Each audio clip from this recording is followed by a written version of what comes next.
in San Antonio. Really, that is the takeaway moment, is the Manu Ginobili ovation, then leaving the court. The after effects, we knew what was going to happen. We knew the Warriors were on their way to sweeping this series. Here's Jalen Rose and Michael Wilbon to talk about it. That was like the weakest celebration ever, you know, the Western Conference trophy, and I get that. So let me ask you, when I get a Warriors player out here on the set, do I say congratulations? Is this a congratulations kind of thing for Golden State? Absolutely, you congratulate them, because what ends up happening is people pay attention to the destination, but they don't appreciate the journey. And I've seen the Golden State Warriors actually do that. They enjoy winning the division. They enjoy winning the conference. They know that their goal is to ultimately win the championship, but now they're here.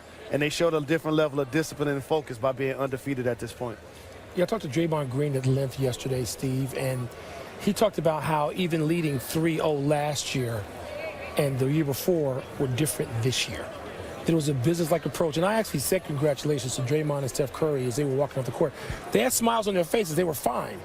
But you got that feeling like talking to teams that had been there, guys on teams that had been there 2, 3, 4, 5 times, like talking to the old Lakers, like talking to the Celtics. Okay, thank you. We accept your congratulations, but we know what's bigger. And losing the way they did, it was like talking to the Spurs 3 years ago when they were coming back from that awful loss for them and the way they're thinking about it to Miami, where they thought they had that series won, and a 5th championship a year early, they didn't get it. They felt good to get to the finals, but they knew there was something that they felt like was theirs that they left out there. And I compare the Warriors to that Spurs team a couple of years ago. We're going to hear from Greg Popovich, I assure you, as soon as he makes himself available. We'll play it for you live here on SportsCenter. Do we know how – we think we know how good the Warriors are. Do we know for sure, because this looks so easy based on the competition, who the Spurs did not have in uniform? It looks really easy because they're extremely talented. And I know this would have been a different series, clearly, if Tony Parker, David Lee, and obviously Kawhi Leonard were out there, to the point where I think the Spurs would have won Game 1.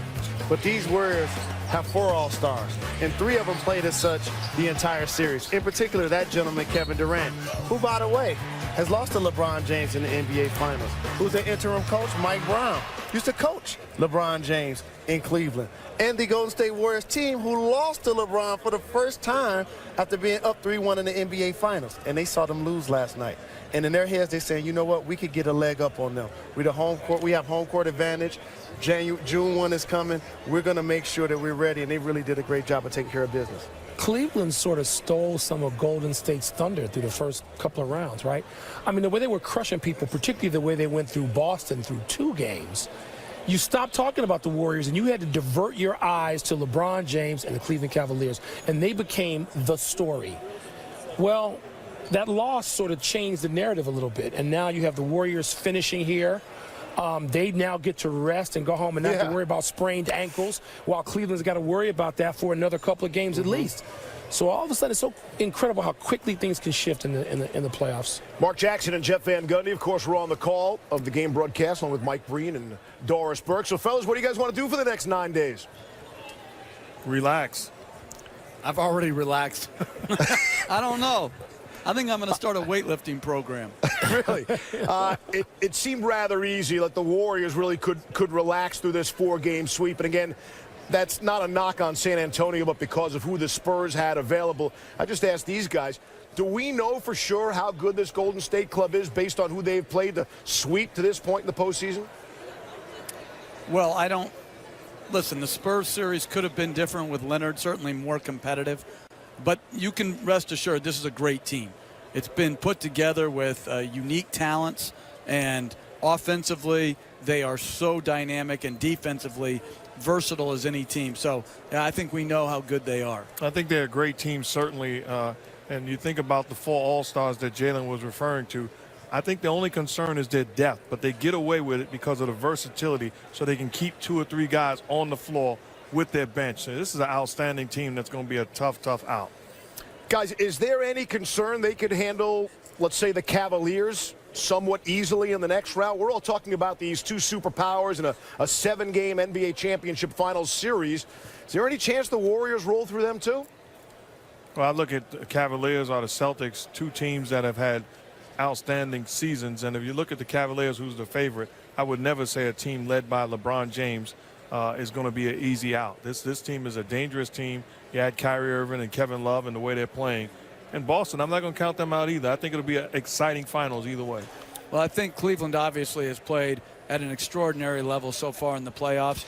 I said before the playoffs started, I didn't think Golden State would be challenged. I still don't think they'll be pushed to a 6th or 7th game. I think they're that good, even if it's the great LeBron James and the Cleveland Cavaliers. Jeff Van Gundy, Mark Jackson, enjoy your extended vacation. Paid vacation, I'm sure, by the way. Absolutely. See you, fellas. See you guys. What do you think about those thoughts? I think, the NBA fan at home says, hey, we had 7 great games last year, all-time series, and, Golden State added Kevin Durant to that. Could we be looking at a 5-game series? No. It's easy to be prisoner of the moment. And just a couple of days ago, we were talking about whose run would look the best, and we said the Cleveland Cavaliers. And here's what's different about the Cavs. LeBron James is actually better, and particularly shooting the 3, career highs in rebounds and assists. Kyrie Irving, the best layup finisher we have in the game, off both hands, both legs, both feet. But they added an all-star. His name is Kevin Love. Last year, he was actually being benched and playing limited minutes. Now he's playing dominant offensively and on the boards and being a difference maker passing the basketball. Their bench is better too, Cleveland's. With Darren Williams, LeBron was right. They needed an additional playmaker, and he had to be looking ahead to a potential matchup with the likes of Golden State. Their bench is better. I'm going to take him over Matthew Dellavedova if I'm talking about who's coming off that bench in critical moments in the NBA Finals. But the other thing about Golden State, and I think it's going to be a long series. I'm agreeing with Mark Jackson. I just think that LeBron James is playing at a level. I know there was an off night last night. So what? He's playing at a level of ferocity that is going to be hard for anybody to match. And I just see it as a pick'em series. I don't see how anybody can go in with an advantage unless it becomes a really long series in the East and Boston takes them to 7. I don't expect that. Do you? I don't expect that either. That'll go 5 games. All right. I want to say hi to LeBron James because the Cavaliers are watching and they are laughing at people who are going to say the Warriors are going to roll through the Cavs in 5 games. Want to look at the scoring margin. This gets to some of the blowout city. The Golden State Warriors just so dominant. They're more dominant than other 140 teams. Their average margin of victory over 16 points per game is the best ever entering the finals. So